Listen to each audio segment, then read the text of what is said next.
All right, folks. First and foremost, before I open up with anything, would you all please rise for a pledge of allegiance? We have a flag hanging right over this from the fire department's scaffolding. I pledge allegiance to the flag of the United States of America and to the republic for which it stands, one nation, indivisible, with liberty and justice for all. Thank you all. All right, you can be seated.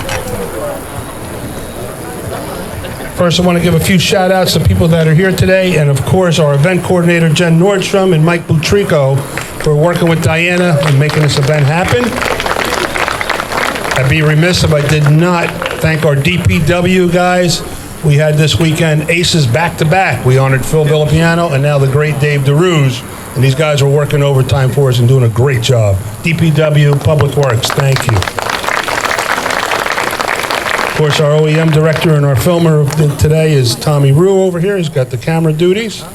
And I'm going to announce that we have our council members, Deputy Mayor John Napolitani with me, Rob Bachara, Senator Vin Gopal's here, Board of Ed members, Jeff Weinstein, Irene Gilman, and I know we have Jim Stefankowitz out there also with us. And Alex is here. Oh, sorry, Alex, didn't see you. She didn't put you in here. You have to write everything down. Okay. Also, we have a lot of dignitaries, a lot of speakers, so we're going to get to this quickly. On behalf of the family, thanks Dave, Donna, Debbie, Danny, everybody for being here. You guys are great. Haven't seen you in a long time. It's good to see you. But I see a lot of friends out there, and I just wanted to say, we think of Dave. He was all of our friends. He was a great guy, of course. And I think about a passage from a book, and don't get me wrong, I'm not some erudite reader. I hate reading. In fact, the only reason I'm going to quote this passage is because it was from a guy that was an ESPN writer, and when I saw the book, I thought it was about sports, and it wasn't. So it was on a bestseller list about 20 years ago, Tuesdays with Maury. Mitch Albom, probably heard of him. Anyway, the story is Mitch and Maury was the college professor, and Mitch was the student, and they reconnect years later. And Mitch, by happenstance, he meets him at a coffee shop, and they sit down and have a little discussion, and he loves it that, wow, this guy's imbued with so much knowledge, and he's really like kind of a philosopher. So Mitch really loved it. He wanted to keep meeting with Maury. Thought it was getting a lot of inspiration from him. And his home life wasn't that great with mom, dad, and brothers, so he kind of looked up to Maury. And so they'd have their Tuesdays meetings. This went on for about 15 weeks or so, and then finally, one meeting, Maury says, look, Mitch, this is going to be our last meeting. Mitch, morose face, why? What's going on? Says, I've got a terminal illness. I'm going to go into hospice. I'm going to do this alone. I'm not going to see you again. Then Mitch got angry, and Maury says, Mitch, what?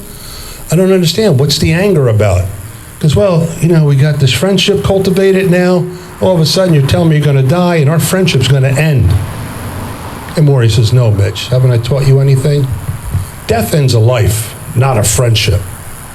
I think about that with Dave. I think he's always with us. I'll move to something a little lighter. So a quick Dave story before I bring the speakers up. As you know, years ago, this park was quite different. Basketball courts over there. The big wall over there is a shuffleboard court. And actually, the parking lot was a playground. And so way back in the day, we had Easter egg hunts, which we brought back, by the way. But we used to have them long, I'm talking 50 years ago.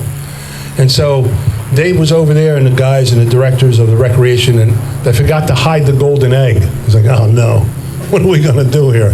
And so Dave saw a little girl walking around with a bag, and she couldn't get any eggs, and she's walking around. So he slips the golden egg in there. And all of a sudden, the kids turn in the bags, and this little girl, Janet Falco, by the way, if anybody wants to know, she didn't know, and she dumps her bag out. There's the golden egg. Oh, she was so surprised. They made a big deal. The newspaper took a picture. She's on the front page. It was great, but that's Dave. That's how he was. He's like, I'm going to make the best of this situation I ruined. No, not kidding. One more quick one, and I'll bring up our speakers. Got a long program here. I'm going to bring you back to 1946, Asbury Park High School. And so my dad's a freshman, along with a friend of his called Johnny Russo. Anybody remember? Marie, I'm sure, knows these folks. And so they're going into school, and first day, freshman year, Dave's up there, and Oh, you guys here for freshman day? Dave was an upperclassman. Yeah, okay, I'm one of the guys here for orientation. I'm going to help you out. Let me see your schedule. So he's looking at the schedule. Oh, okay, yeah, okay. All right, don't worry about the times, fellas. What you need to do first is, and then come back here and meet me in a half hour. You need to go outside, walk around the football field. In the back is the baseball field. Then come back around. Like, well, why are we doing that? They want you acquainted with all this stuff because when you start school, and we only have 7 minutes to get ready for gym, you have to know where everything is. All right, that makes sense. All right, thanks, Dave. So a half hour later, they're walking around. School had already started. Now their search party's looking for these two guys. Where are these two freshmen? And they finally come back. There's no Dave. He's gone. And the principal goes, where the heck were you guys? And why did you get lost? Well, that guy, Dave Dahrouge, he was the guy for orientation. There's no orientation today. What are you talking about? Anyway, that was Dave. Great guy. We loved him.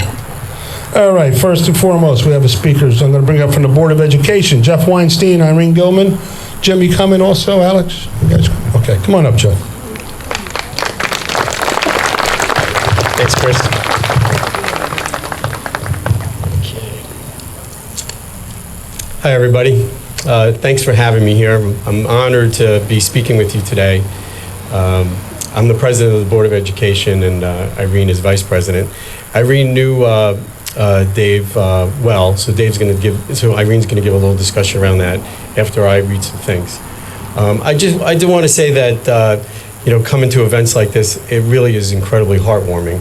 An individual that lives his life serving our school district for about 50 years and seeing just the friendship and emotion that's out there today really makes my heart warm. I'm a very sensitive guy, so I'm doing everything I can to not to cry a little bit. So, it's incredibly great to see, and I'm sure as one of the things when you're thinking about Dave, one of the things that gets talked about a lot is Spartan legacy. And when you become a Spartan, whether you're a kid or a teacher or a supervisor or a principal, you're a Spartan. And I'm sure there's a lot of teachers and a lot of kids and a lot of people who want to say, you know what, that guy really is an exemplary person for me to kind of replicate. So I just want to say that, and just wanted to share that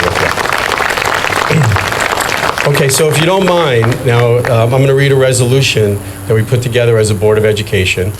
And I read through it, and you might have a little bit of anxiety thinking, how the heck in the world are you ever going to do all of this? Okay, because I'm going to list all the things that Dave did. So don't listen to this and give yourself own anxiety, okay? Because you're never going to be able to do all the things that he did, all right? So let me just read through this if you don't mind. The resolution adopted by the Township Board of Education for David A. Dahrouge. Whereas Mr. Dahrouge has served our district with dedication and enthusiasm from 1952 to 2003. And whereas he has held many positions of importance, including Director of Athletics, Director of Intramural Activities, Physical Education, Driver and Safety Education at Ocean Township High School, Athletic Director, Physical Education Teacher at Ocean Township Elementary School, Advisor for the Student Council, Ski and Booster Clubs at Ocean Township High School, President of the Ocean Township Teachers Association, and a substitute teacher instructor assistant in our district after retirement. Hold on. Whereas he has served as an executive board member of the Shore Conference, advisor to the Moped Safety Committee of Ocean Township Police Department, as a member of various associations, including Monmouth County Teachers Association, New Jersey Drives Ed, New Jersey Education, New Jersey Director of Athletics, and New Jersey Physical Education and Recreation Associations. Whereas he has been long considered a committed and caring person whose leadership and high standards had remained steadfast throughout his tenure, he has earned the respect of everyone associated with the Township of Ocean Board of Education for his valued experience and guidance. And now, therefore, be it resolved, the Township of Ocean Board of Education expresses gratitude to Mr. Dahrouge for his invaluable service to the Board of Education. Thank you. That was the end. So now I want to have Irene talk a little bit about Dave from her viewpoint. Thanks. Thank you, Jeff. Irene Gilman, retired English teacher from the high school and now serving on the Board of Education. So walking into the halls of Ocean Township High School as a new teacher can be very intimidating. Fortunately, I was greeted each day with a smile and a hello from the Spartan ambassador, Dave Dahrouge. While high school teachers tend to gravitate to their fellow department members, Dave Dahrouge, phys ed teacher, athletic director, athletic trainer, driving instructor, coach, and the list goes on, was a friend to all. But I want to talk about the dancing Dave that I knew. As a class advisor for 24 years, I planned and hosted many junior and senior proms. Dave and his beautiful wife, Marie, attended every prom. Dave in his dapper tuxedo, Marie dressed to the nines. And they were always the first to hit the dance floor. His presence at these proms was an inspiration to everyone. The students looked to Dave as a role model of the Spartan spirit we honor today in his name. The staff admired his smooth dance moves. And it was Dave's brilliant suggestion that we hand out socks at these proms for anyone wearing uncomfortable shoes, which was everyone. It became a Spartan tradition that continues today, socks for all. But today is about sharing memories, Marie, and we all have many memories of Dave. I'm proud to have been his friend and colleague. His welcoming smile made things a bit easier for this young English teacher.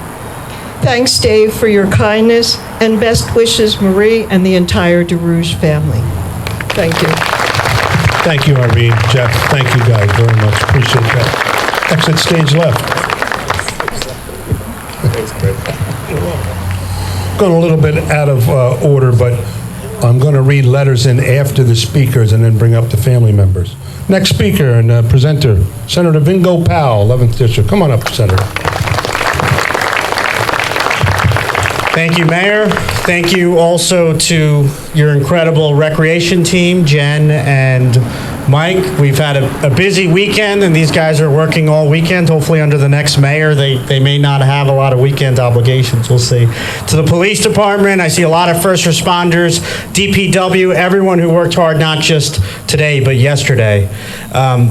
You know, the stories I've heard about Dave and to his family here, his beloved wife, Marie, his children, his grandchildren, David, Donna, Debbie, Dan, Diana, and his grandchildren, Dylan, Danielle, Nicole, Olivia, Samantha, and Joseph. We put into official resolution in the state of New Jersey because we want the entire state to know how special of an individual Ocean Township had.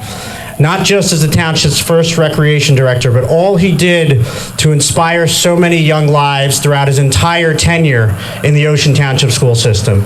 When we see so much of divisiveness around our community, we look to role models and leaders like Dave, affectionately known as Doc, for all he did to bring so many kids together and to bring so many people moving forward. So I'm not going to read this entire resolution, but we put into official record, signed by the Senate President and tested by the Secretary, transmitted to the family of David A. Dahrouge, that this House hereby honors in Trenton, New Jersey, and extends profound sympathy and sincere condolences, and we deeply appreciate Ocean Township for paying such proper respects and tribute to who is an incredible man. Congratulations. God bless him. God bless you. Thank you. Thank you, Senator. Well done. Well done.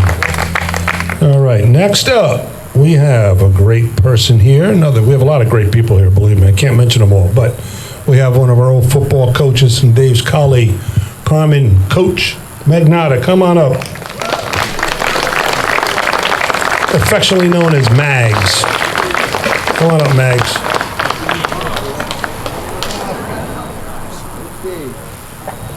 Take your time, buddy. No, we can't buy time. I know.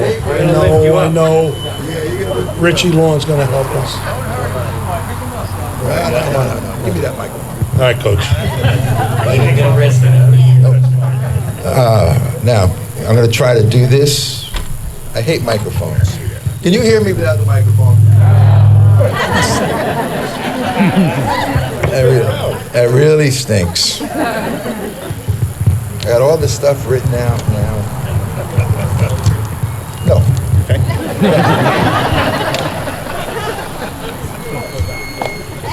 Several weeks ago, Diana called me up and said, we're going to do something for Dave. It's going to be at the park.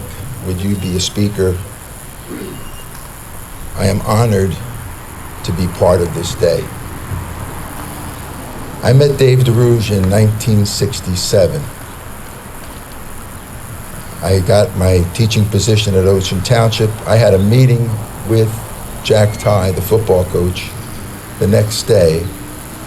I lived in Edison with my wife, and I said, man, Dave, I don't know if I can make this meeting. He says, you know what? You can spend the night at my house. So here I am, a stranger. He opened up his house to me. Spent the night there just before that interview. Dave had two loves. He loved his wife and family.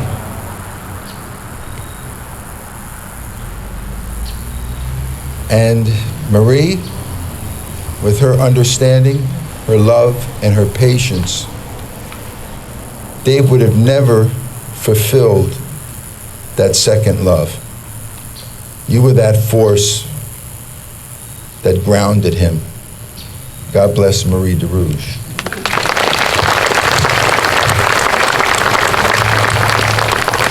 He was a teacher and our high school's first athletic director. Back then, he had to do both jobs. It wasn't easy. Dave, a lot of people don't realize that he, along with some fellow athletic directors, were instrumental in getting girls' sports into the Shore Conference. So he was involved with Title IX before it was Title IX.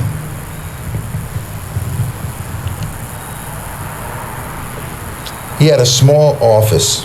Today, athletic directors have their own little wards, their apartments, their secretaries, their go for it people. Dave had a small office, maybe a little bit bigger than this platform. And in it was a desk, a storage room in the back. That room was constantly open. The door was cut in half. In that room would be coaches demanding things from Dave. There would be kids swarming him on a daily basis. It was a great thing to see.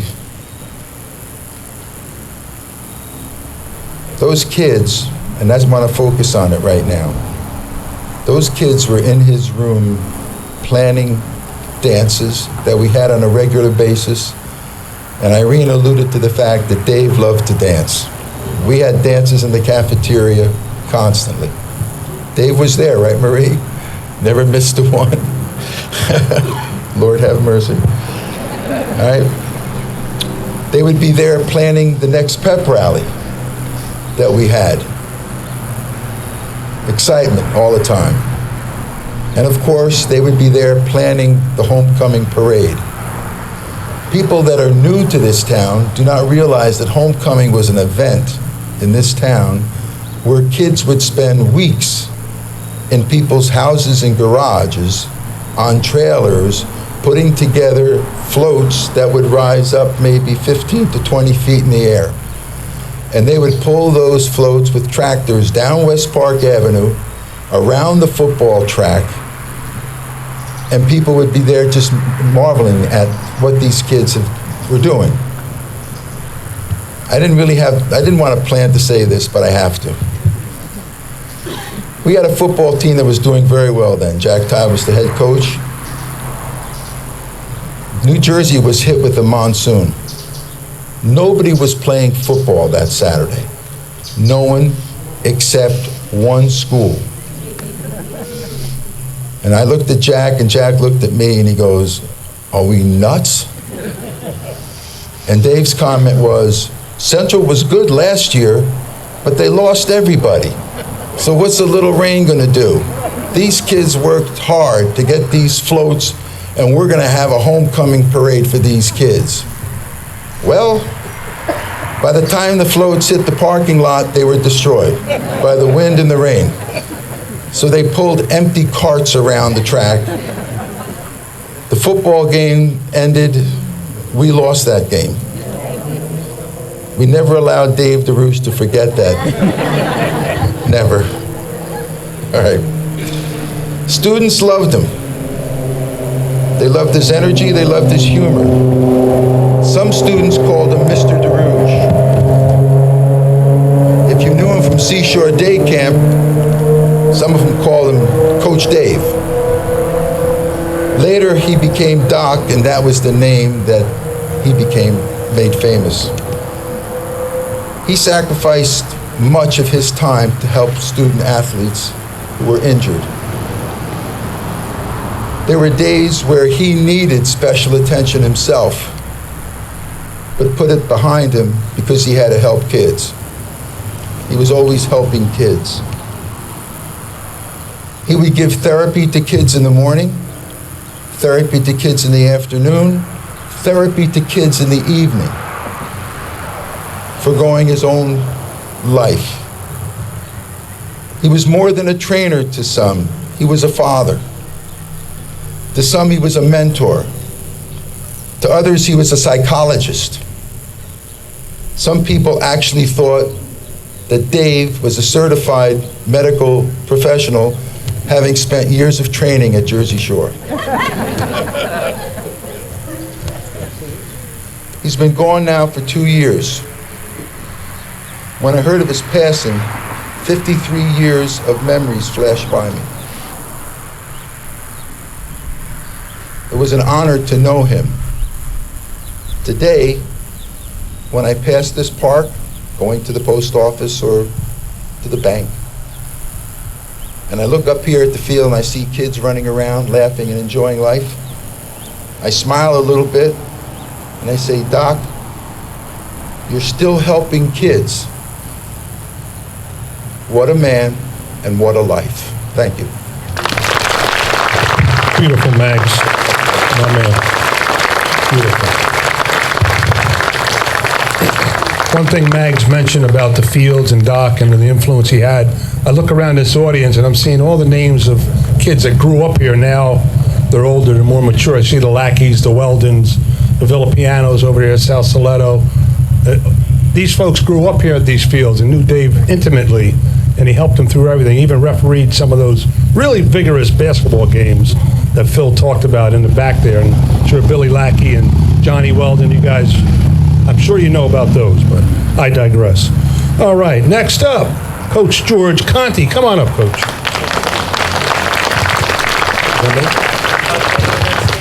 Can we get you? We can get you, all right. Thank you, Chris, and I want to thank everybody that is honoring Dave today. Very thankful to be up here and very humbled. The man, the myth, and the legend, that's how he described himself. But as we know, every institution has its myths. And a myth is a made-up person or thing. But we know also that myths become legends and icons. And they're real. I first met Dave quite a while ago when I was the head coach at Asbury Park High School. And I observed him when we would scrimmage Ocean Township, doing his thing, introduced myself. Then, not knowing at that time that I would eventually be the head coach at Ocean Township, he and I would share a career of 11 years as football coach and trainer. He,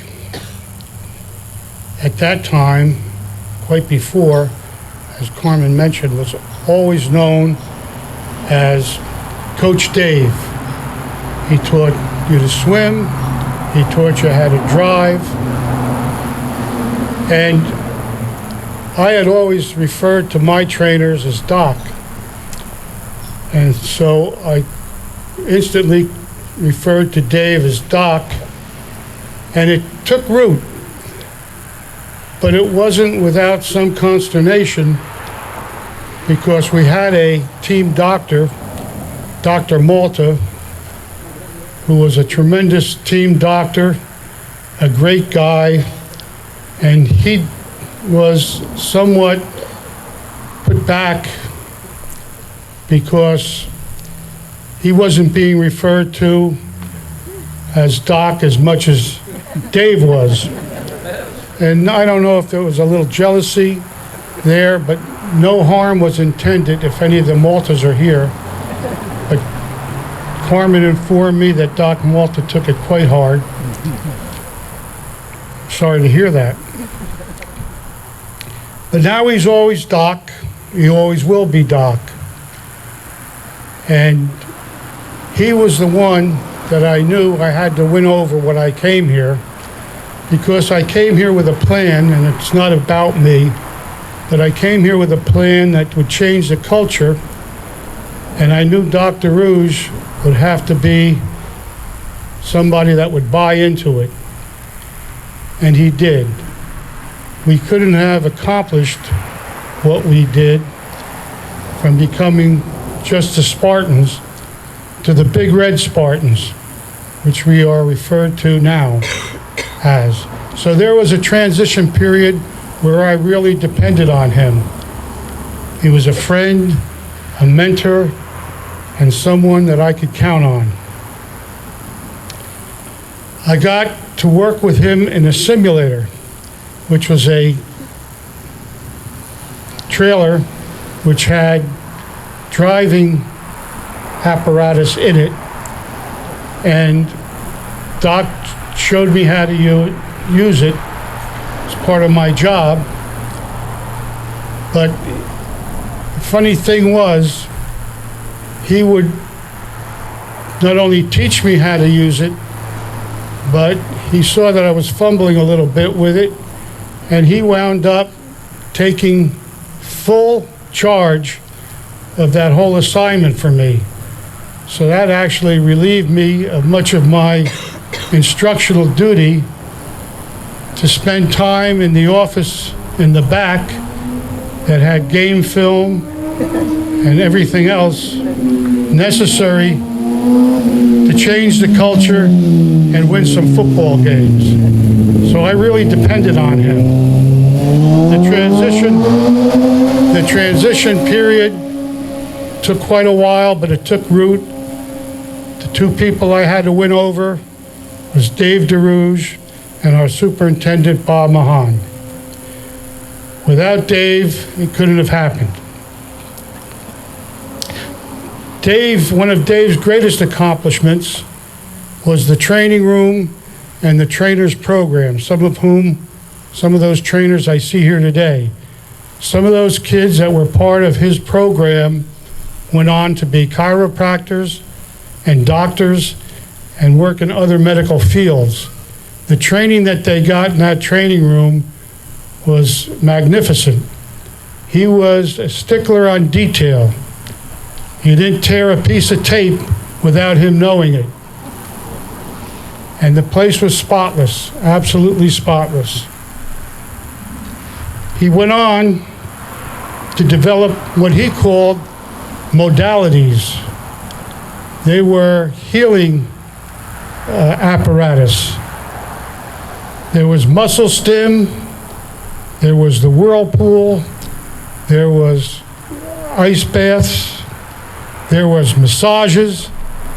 None of this did I have any use for or believe in. However, he managed, despite my protestations about the time it took to rehabilitate the players, because in my world, nobody got hurt. In his world, everybody was hurt. So that was a lot of fun in a way. He became, for me and for many others, the great protectors, protecting him, protecting our players from me. A few examples. Derek Walters, big tackle, great player. It was at practice, and it was one of the hottest days of the year, and I see Derek loaded onto the meat wagon, and there's actually steam coming off of his body, and I'm yelling at Dave, "Take him away, I don't want to see him, he's out of shape," and this is what happens. What did Dave do? He had the driver, one of his people, step on the gas. Dave leaned over to Derek and put his hands on Derek's ears so he couldn't hear me yelling at him. You could visualize it. Matty Boyington, injured in a game, so he said, and Doc had him sit on the bench and was kneeling in front of Matty, and he had Matty's knee in between his hands, and I think the opposition at the time was driving the ball. Matty was a defensive end. They were moving the ball. We needed him in there. I looked over and said to Matty, "Get in." Matty jumps up, takes his knee out from between Doc's hands and runs in. You could visualize Doc. He just sat there paralyzed with his hands in that position, and then looked at me and just shook his head. What else could he do? So that was Matty Boyington. And then my son Eddie got banged up. Come to find out, he had a broken collarbone.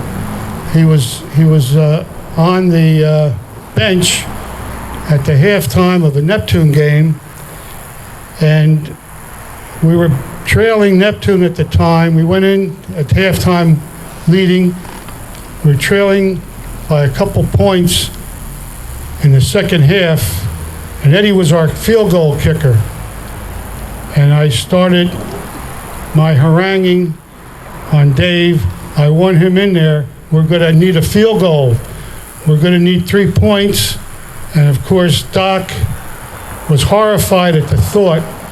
The kid could hardly move his arm, and I was threatening to put him in regardless to kick a field goal.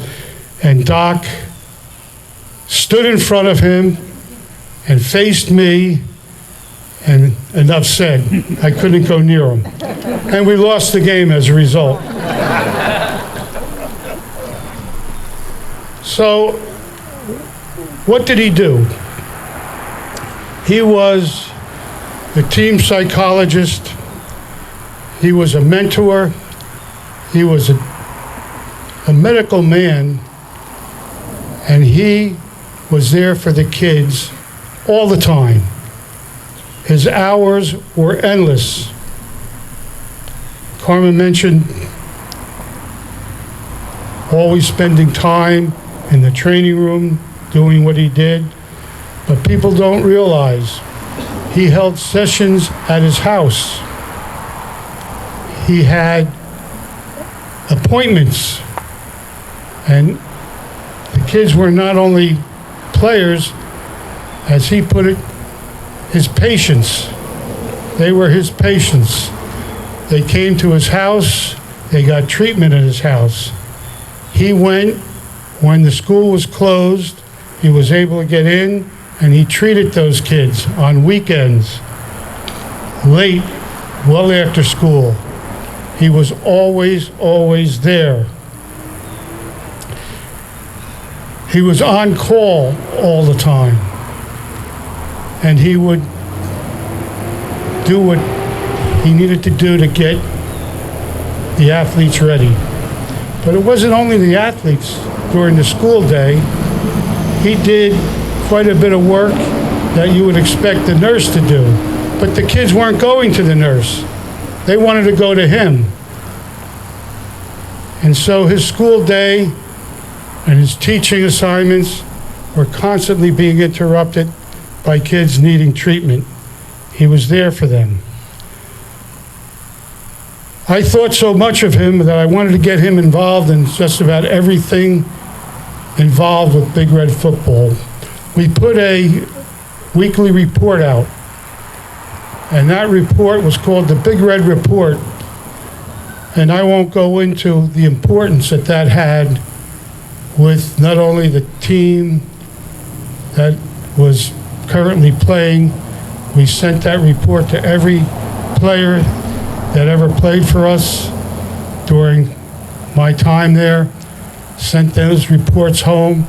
We sent them to the Board of Education office, to the administrative offices, and of course the faculty, and everybody kind of looked forward to them. And everybody had a section. I had a section that I wrote. Billy Galatro had a section, and after him, Carmen had a section regarding the defense. Then there was a section called the Guess What section, where I would pick up tidbits about this one and that one. And then there was the report from sick bay. Dave had his own section. I came across a couple of his writings, and I'd like to take a moment, and you could visualize Dave as he's writing these. He loved doing this, but of course, when I went to him and said, Dave, we got to get the report done. We've got to get it printed. We've got to get it sent over, typed up, and sent out. And this was a great burden to him, but he loved doing it. This is 1984. This is from Doc's sick bay, his section. He goes on. OSHA's Big Red football team has had more than its share of injuries during this 1984 preseason. My staff and I have never been busier because of this incredible streak of impairments.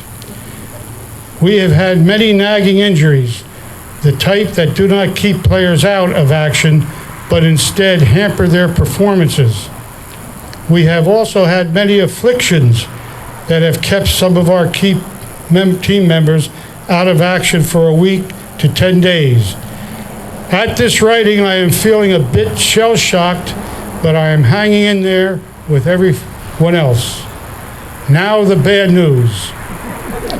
And I was hoping maybe some of the people would be here. They may be. Jamie Drum, severe ankle sprain. Craig Bass, sprained feet. Peter Slate, severe forearm bruise. Lance Lucarelli, severe groin pull. Jim Hughes, hyperextended elbow. George Sofield, sprained ankle. Derek Walter, sore ribs, ankle, and shoulder. Greg Hertling, bruised back, 2 strained shoulders. Kevin Hanvey, bruised back. DJ Rudolph, severely bruised leg. Chris Tilton, wrenched lower back. Mark Kessler, severely sprained index finger.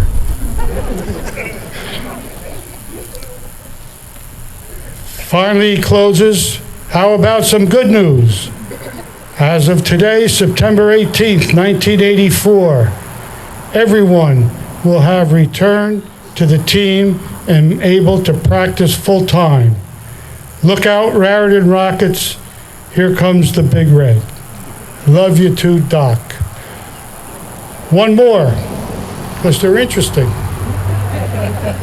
I find them amusing. Report from sick bay, 1984. The Big Red keeps rolling along. Freehold Township is probably the best 0-3 team we will see for some time, but they were not quite good enough for the Red Machine. We emerged from this hard-fought contest in fairly good condition.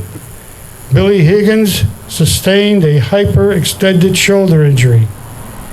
Ken Pickett has a bruised knee. Remember that name? Rohit Shyam has a knee injury, which makes him a doubtful starter for this Saturday's game. Everyone else will be playing at 100% efficiency. Big Red fans, it's 3-0 and 8 to go. Love you too, Doc. Memorable. He took it very seriously, and we loved hearing his report.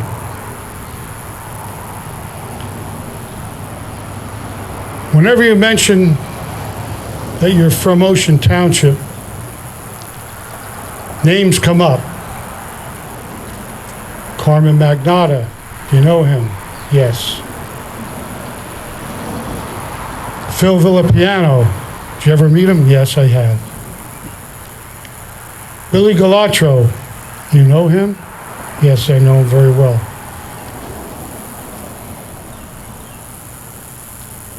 Dave Dahrouge, you know Dave? Oh yes, I know Dave.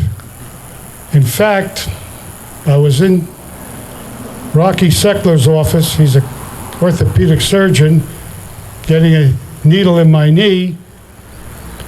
And I said, well, Doc has been working on this knee since 1983, but we haven't been able to bring it back. And he said, Doc, he said, anytime you mention that name, a chill goes up my spine. That's Dr. Mark Seckler. Dave, I think his greatest attribute was his depth of feeling.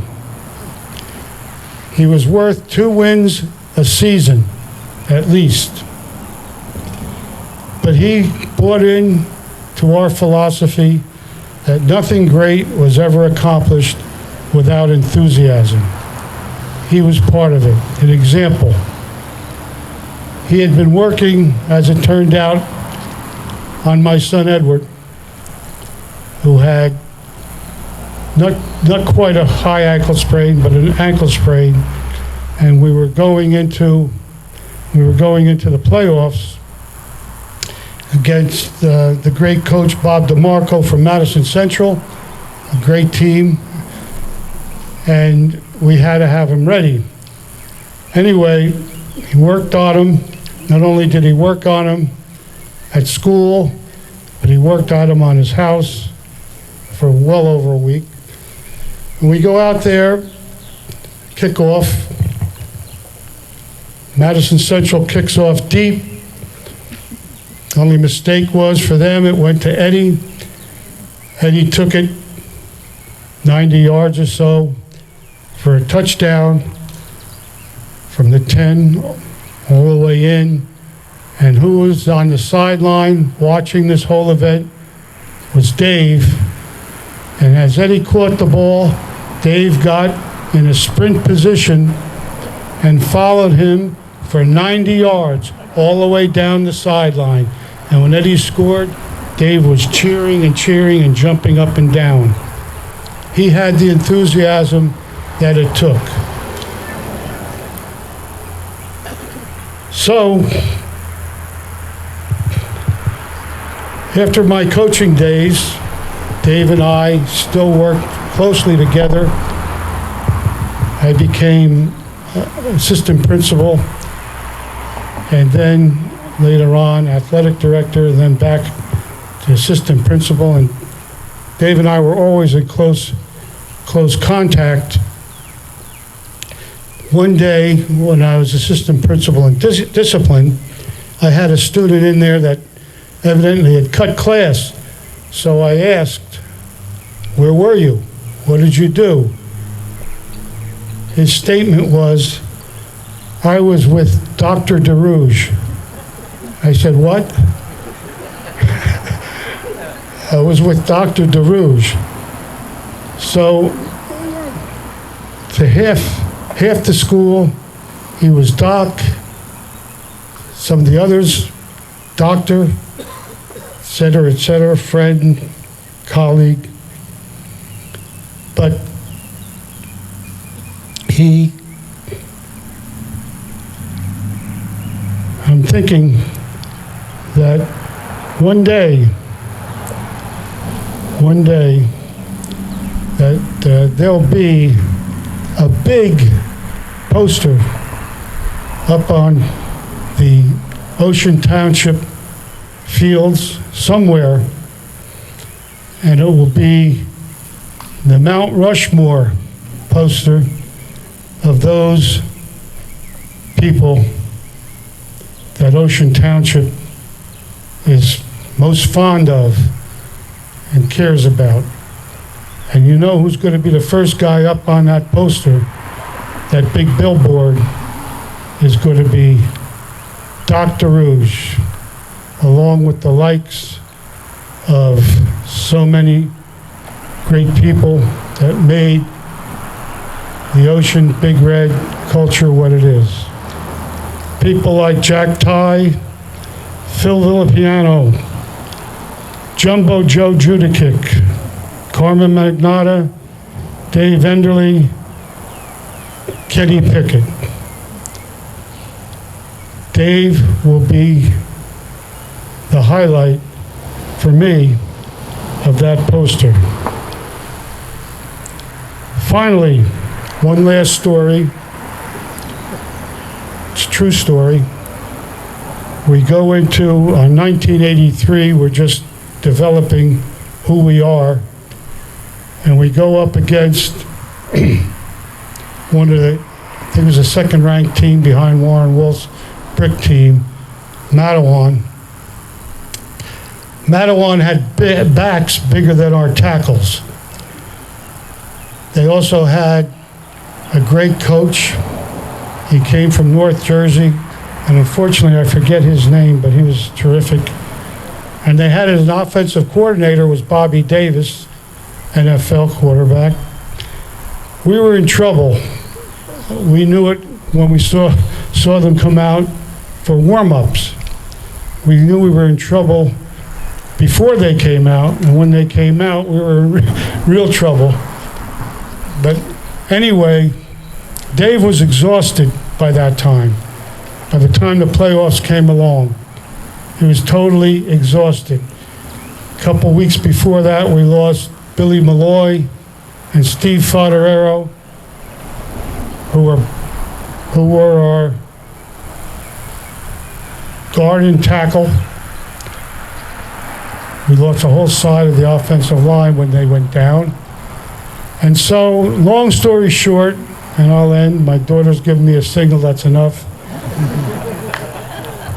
But anyway, long story short, we were tremendous underdogs, but we did beat them. We did beat them.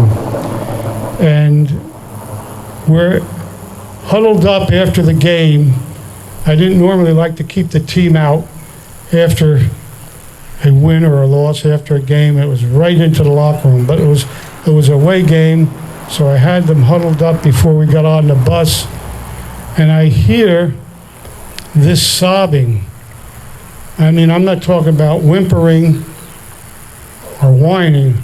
I'm talking about somebody sobbing convulsively.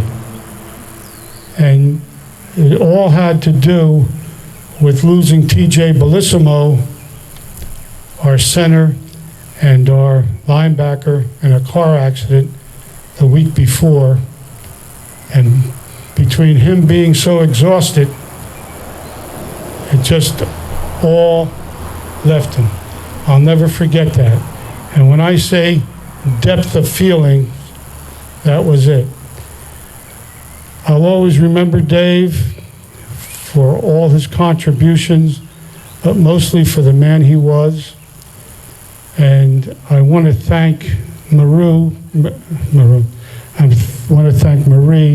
for sharing Dave with us, because it had to be a tremendous sacrifice for you and the kids to have him out so much with everybody else.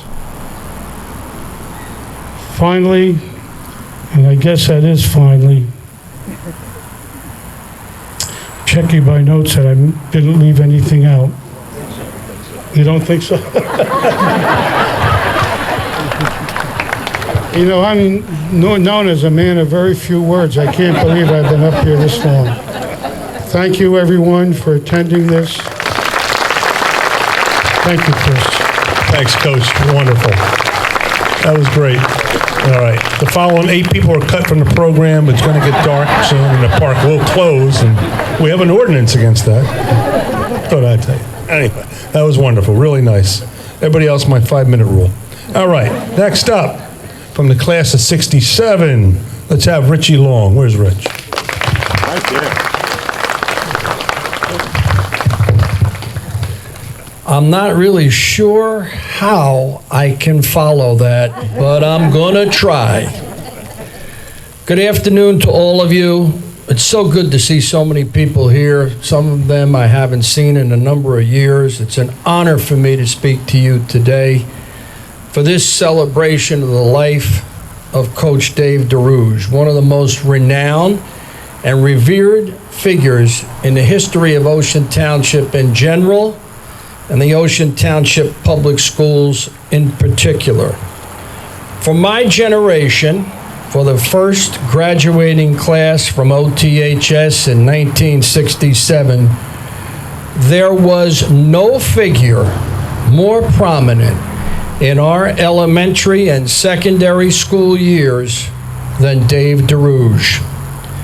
As our phys ed teacher from kindergarten, where I first met him, at Wanamassa School, to our phys ed teacher at what was then called the Dow Avenue School, to the first athletic director in the history of Ocean Township High School, Coach Dahrouge was the #1 constant in our educational lives.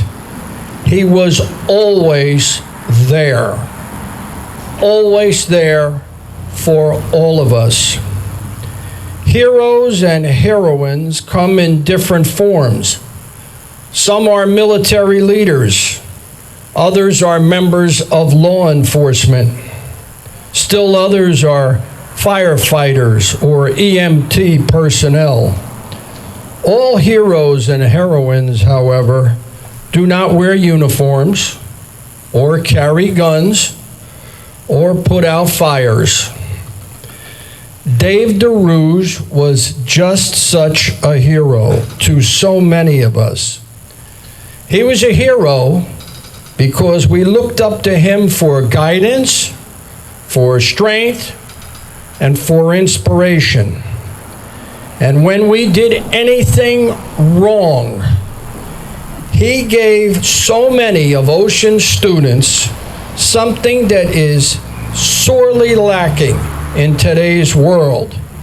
He gave us correction.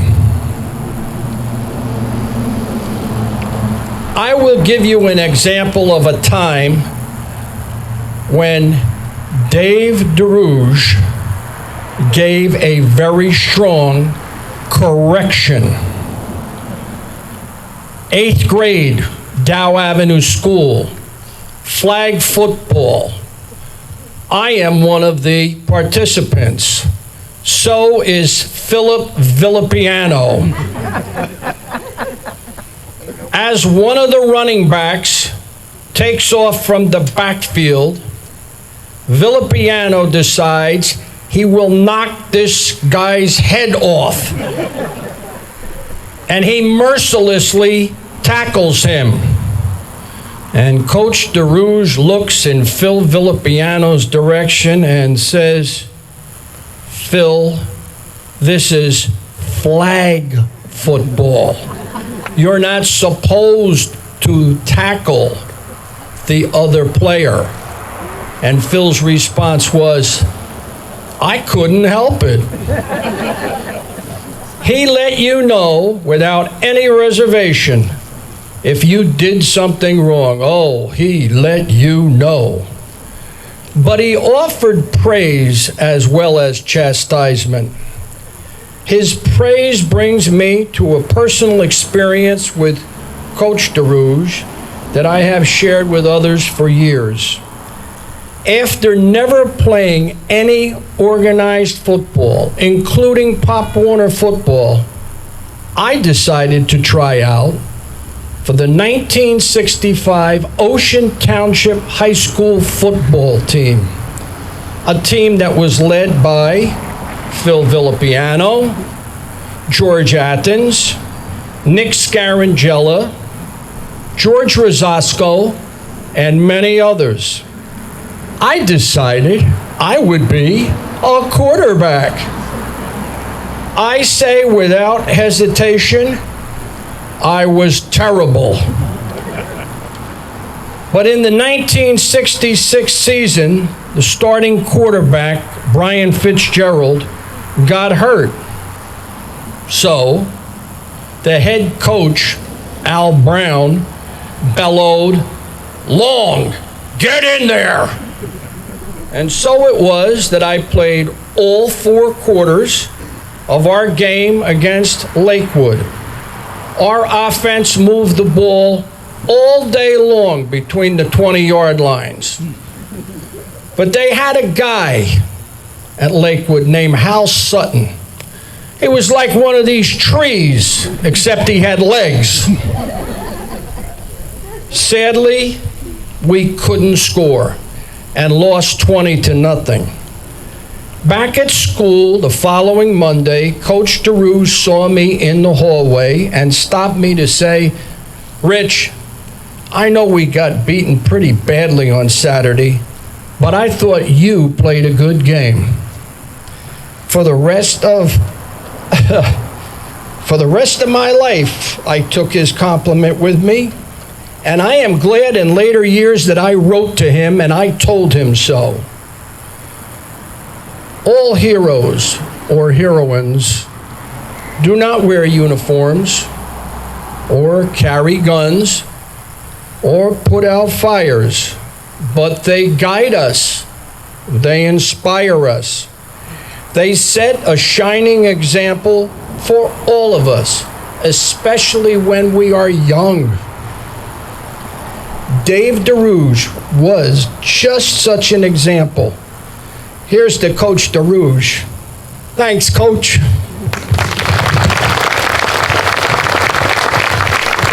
Richie trying to take that microphone. Yeah. No, you can't have it. Oh, okay. Thank you. All right.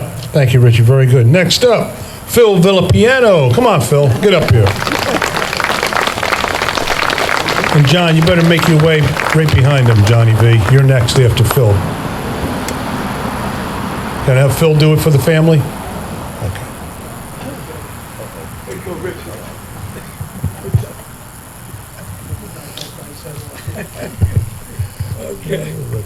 Okay. Wait, George Conte. I love you, man. That's a coach. That's the type of coach I want to play for. There is no such thing as an injury. I don't care what Dr. Root says. Are you kidding with me? Like I said yesterday, I don't even know if we had Band-Aids in the room. We didn't have anything in the room here at Ocean Township in 1967, where Richard played quarterback. Good job, baby. So, everybody, where's Carm?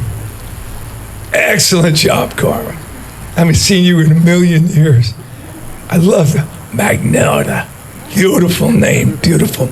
But guys, I will make this as quick as I can. I have no clue, hello JJ, what I'm going to say, but all I want you to know is Dave Dahrouge in my crazy life did more to help me as he did everybody just talked about how he and what he did for everybody. Me, I had a father that Dave looked up to. My dad was older, athletic director at Asbury. Dave used to come to my house, sit around, talk to my father. It was just beautiful. Never did I know I would ever come to Ocean Township and Coach would be my guy. But he was. And he was my guy in almost everything I did. I remember going down to that little office his little office and talking to him about football, about basketball, about baseball, about everything. It just, what a guy. And he was my guy. And when I'll never forget, my first thought about Dave was when at Seashore Day Camp, when he was totally in love with Marie, and they weren't married yet, and Marie was ultra hot. All those young guys would look at Marie, and we'd be envious of Coach Dave having this beautiful lady. And I remember when they got engaged. Then I remember when they got married, and Coach Dave, he deserved it. He was hot, and he looked good, and we all of us campers just loved him. And I like the stories about the driver's ed. Oh my God. Only in Ocean Township could the football coach and the athletic director be in driver's ed, and then the football coach doesn't even have to come. He gets to go watch film. I love that part of Ocean Township, and that's the way we all were raised out there, and just a beautiful thing. So this park, the Dave Dahrouge, I love it. You know, I moved up to Rumson about 20 years ago, and I lost track of Park Boulevard, but I got here yesterday thanks to Chris and all the guys over here. It's beautiful. They honored me yesterday in Dave's park, so Dave and I will be together forever. And I remember when the baseball field was here, and we had a team from Seashore Day Camp, and we came down, and Dave was a little older. I was, junior, senior in college, so I was a pretty big guy. And Dave would play right behind the shortstop. That was his position. And first of all, if the ball went near him, you had to let him get it, because he had to catch the ball. And then he would flip it to me, and I would throw it. You know, he couldn't even throw, but I caught a ball every once in a while, right here on this field. And it was so nice thinking back about that. I got that feeling yesterday, Chrissy.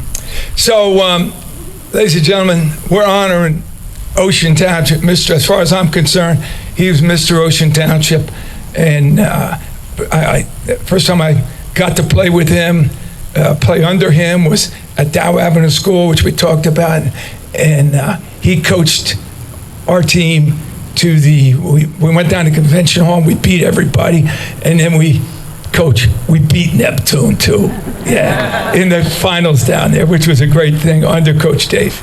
So everybody, we're all here. I love everybody being here today, and also being here yesterday for me. And it was this is a wonderful town, and it takes guys like Dave that got this thing going. And hey, let's keep it going. Thank you. Beautiful. Thanks, Phil, as always. All right, one more guest speaker before we get to some letters and then the family. Sal, come on up, Sal Saletta.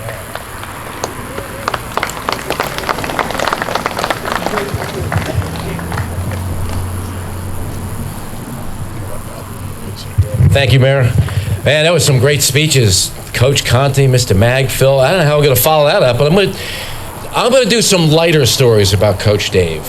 So, for some reason, I had first period gym 4 years in a row in high school.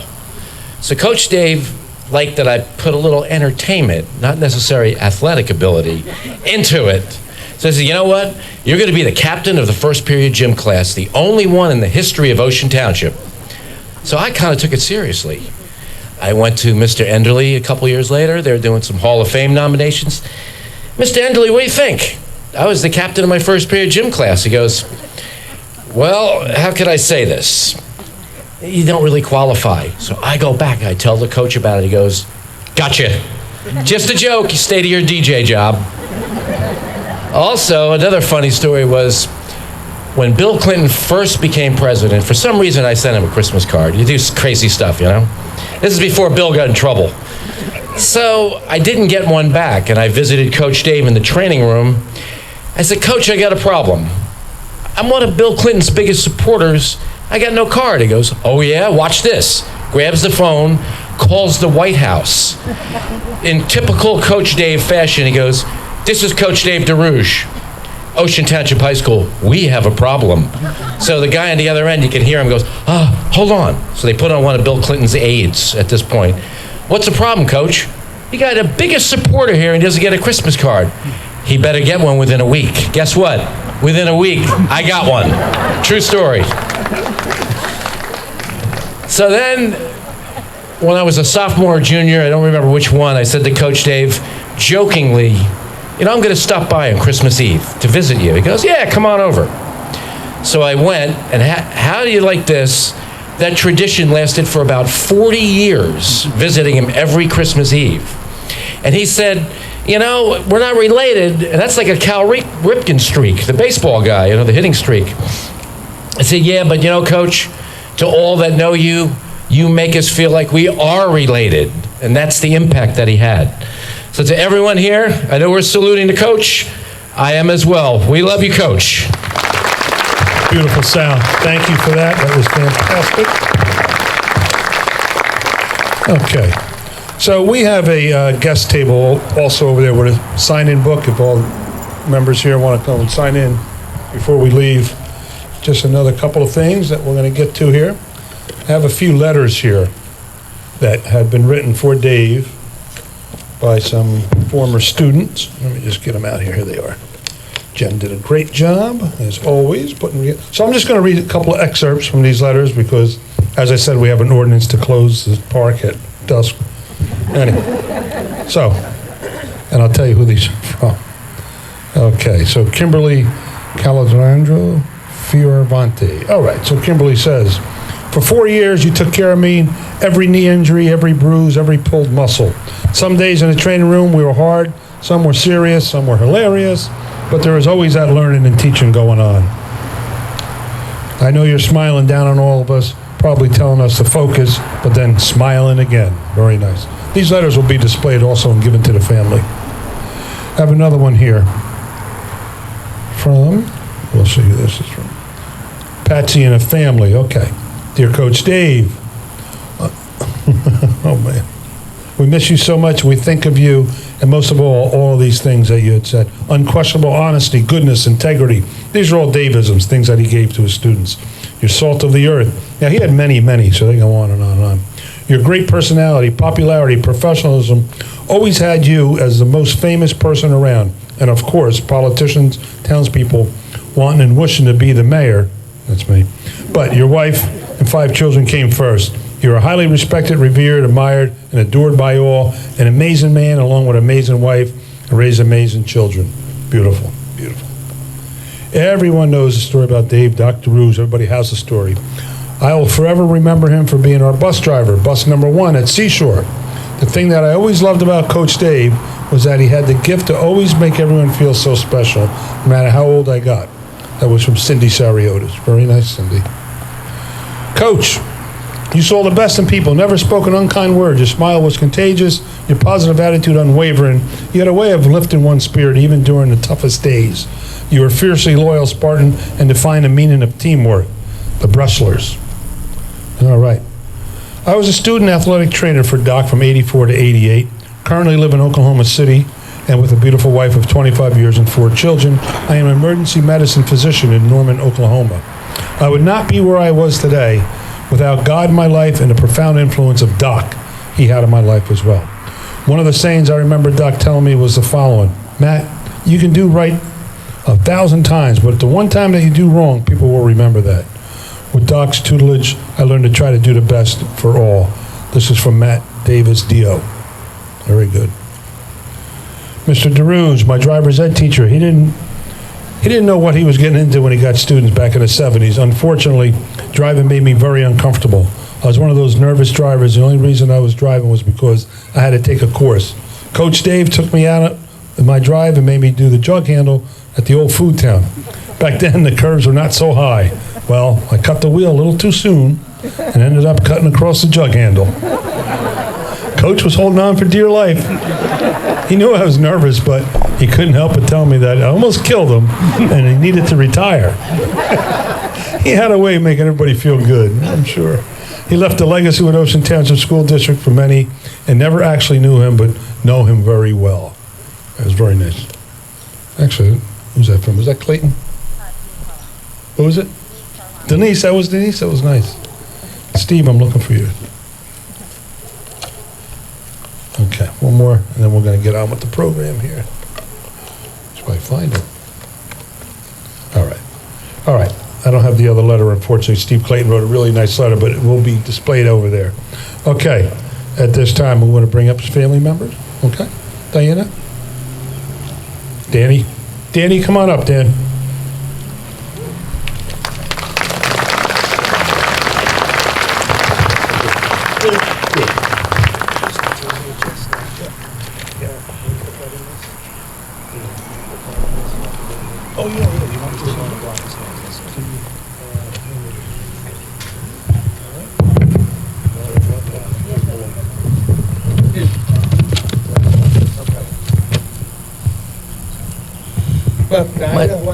My dad was a good man. He was really smart.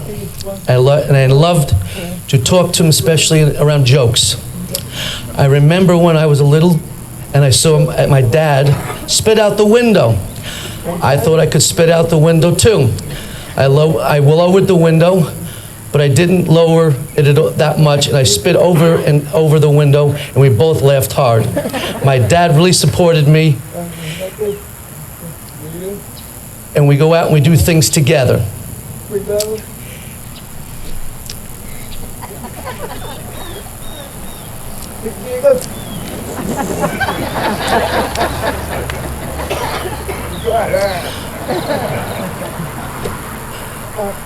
My dad really supported me a lot, and together we did things.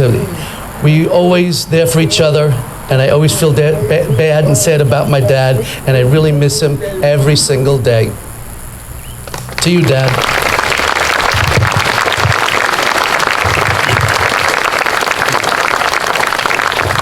Beautiful, beautiful. Thank you, Danny. Okay, more family member. Olivia Scott Dahrouge. Come on up, Olivia. Dave's granddaughter, I presume?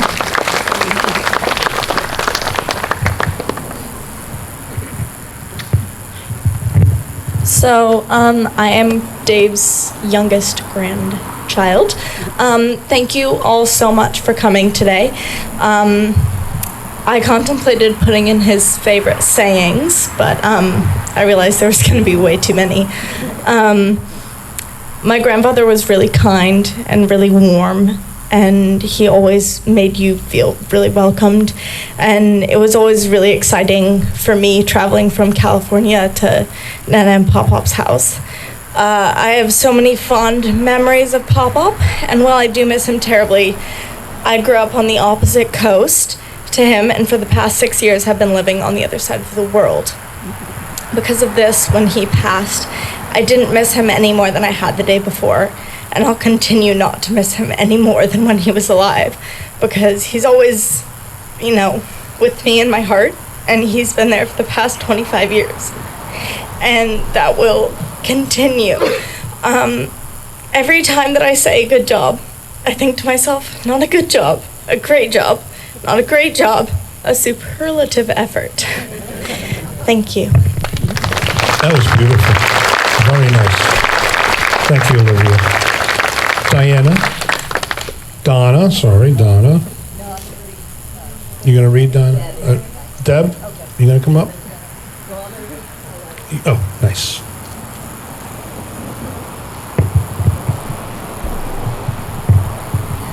Hi, and thank you all for coming again. I am reading a letter from Michael Goodwin, and this just speaks to my father's. He never turned anybody away. Deep breath. We had the wonderful fortune of living next to Dave and Marie for 19 years.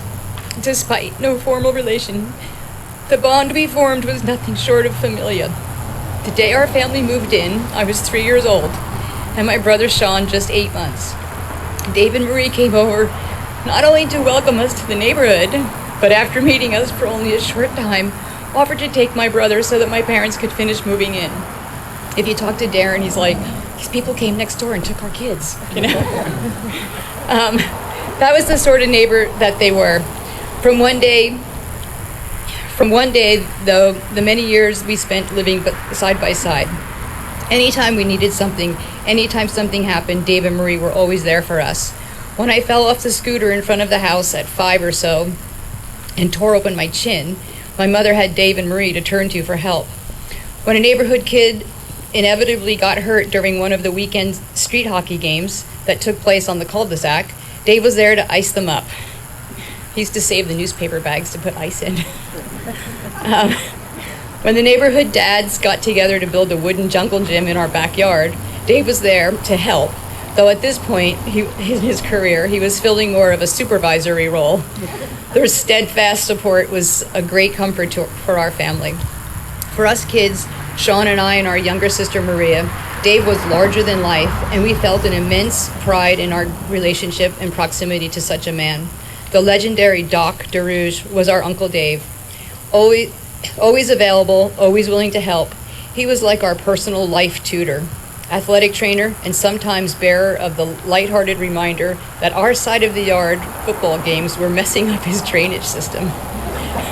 "Hey, come over here," he'd say. "I want to show you something." Aunt Marie and Uncle Dave, as we affectionately knew them, were our third set of grandparents, and they gave all the love and attention that accompanies such a relationship. And what's better, they lived next door. As those gathered surely know, Dave was warm and welcoming, a magnetic personality with a wit to match.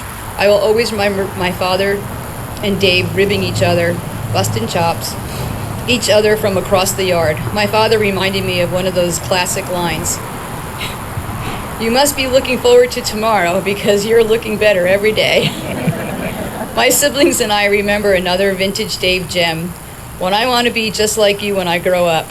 He was a kind man and a ton of fun to be around. I don't think he ever grew up. Dave was the archetypical small town steward, a keystone figure of the school system and the greater community. He was a sort of affable, I can't say that, I don't have my glasses on. He was a sort of personality who can make a town feel like home. We felt it acutely on Maria Lane Court. Our family's experience in Oakhurst simply would not have been what it was without Dave and Marie Dahrouge. And that was from Michael Goodwin. That was great. Great letter. Many letters like that, by the way, we're going to give to the family. Okay. Donna, are you coming up? Okay. Thank you. I'm just going to tell two stories. And this was how we were impacted by my dad's silliness. So as small children, my dad was always groomed and loved to get into a suit. And it took us a few times before we caught on that he would look in the mirror, pick at his tie, and then he would start.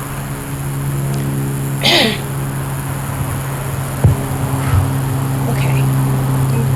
Go over his crew cut, fix his collar.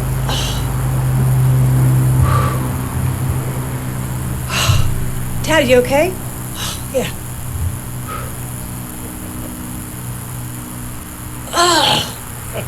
And this would proceed until he fell on the ground, like he was unconscious. We would run to him. "Oh my gosh, Daddy, are you okay?" "Yeah, I'm okay. I just had a handsome attack." Yeah, we fell for that a few more times and we grew up a little bit. Then one day, he came home on a hot summer day, and he said, "Oh my gosh, kids, I got to tell you this story. I just went to the gas station, and it was really hot, and this big truck pulled up next to me, and the guy opened the door to pump the gas, and this little puppy jumped out." We're like, "Ooh, the puppy jumped out." Yeah, and it was so hot. I think the puppy was thirsty, and it ran over and it found this little pool of gas on the ground, and he started licking up the gas. We're like, "Ooh, that sounds bad." So they said, "Yeah," and then he lapped up all the gas. And then he started running around all over, like chasing his tail and running around. We're like, "Oh, God, Daddy, what happened to the dog?" Well, funny enough, the dog just fell over. We're like, "What happened to the dog, Daddy? Did it die?" "Oh, no, it ran out of gas."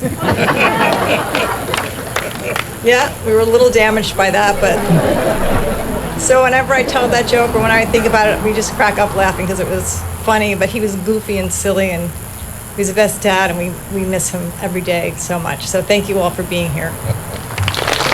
What a great story. That's funny. Huh? Okay. Come on up, Diana. One of our co-directors of today's event. Let's give it up for Diana here. Okay, I'm sold. All right. Okay. No, I'm just vertically challenged. All right. So, hello and welcome and thank you for being here. This is wonderful. We're just really grateful for the outpouring of support, not only today, but also at the time of Dad's passing. I'm the youngest of the 5 Ds, David, Donna, Debbie, Dan, and Diana. I always looked at being the youngest as a privilege. My siblings, they thought of it more as a large benefit to me.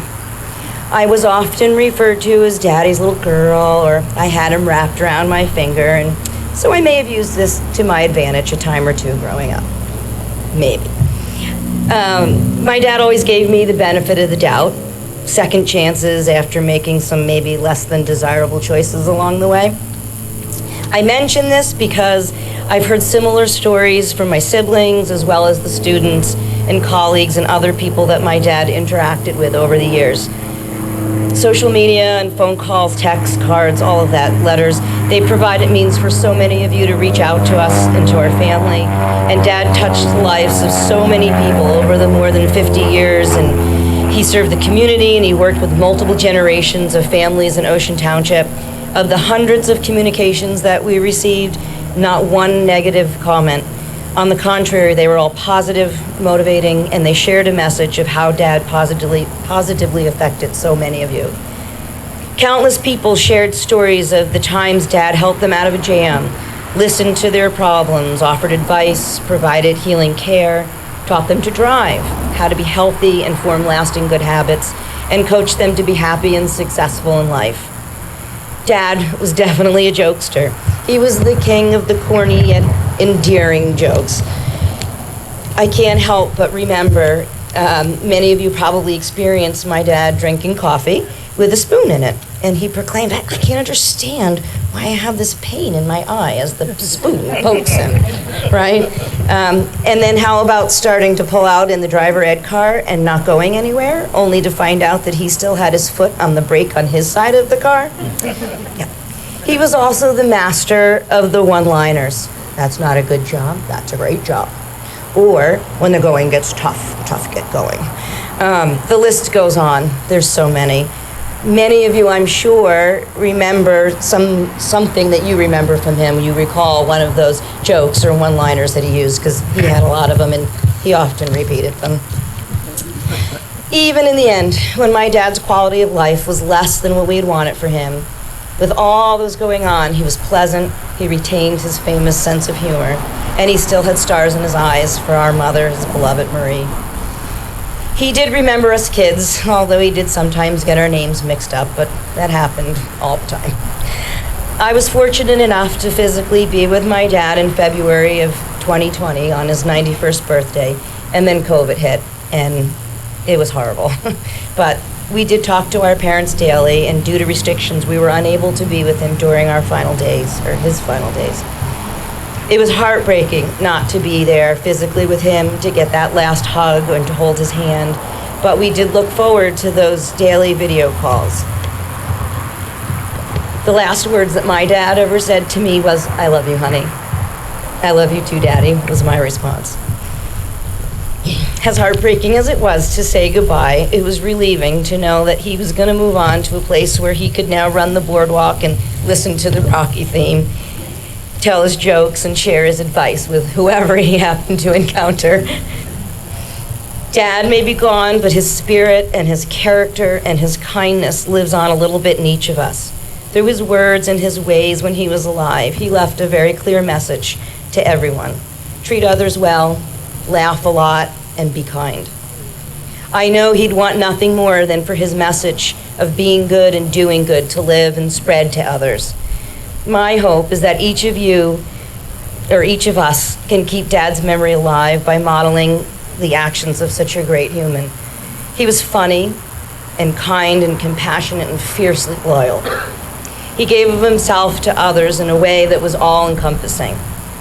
I urge you to move forward from today and be like Dave. I love you, Daddy. May you finally rest and be peaceful and keep a watchful eye over all of us as we celebrate a life well lived. We as a family are grateful to all of you, and we want to thank the Township of Ocean and especially Jen and Mike for all the work that they did to put this together. Your support made this day just so special, and from all of us, we want to thank you for being here to celebrate Dad. Remember to share the love and be like Dave. Thank you. Thank you, Diane. Okay, I want to thank everybody. I want to also give a special shout out. Years ago, former Mayor Terrence Weldon had the foresight, driving force behind getting this sign made for Dave and having him recognized in perpetuity. And I'm glad he did that because well deserved. Okay, I'm going to close out with the Rocky theme. And there is refreshments over here, many of photos of Dave's life over there, and please sign the guest book. Oh, or a quick dedication. Hang on a second. The reason we're here also. In addition to the sign, we just want to shout out to the family. We have a memorial bench here that I'm going to read you the plaque, the inscription for Dave. So David Dahrouge, devoted husband, father, grandfather, teacher, coach, mentor, and friend of all. The man, the myth, the legend. Beautiful. And of course, a memorial tree here for Dave. Watch it grow. Thank you all for coming.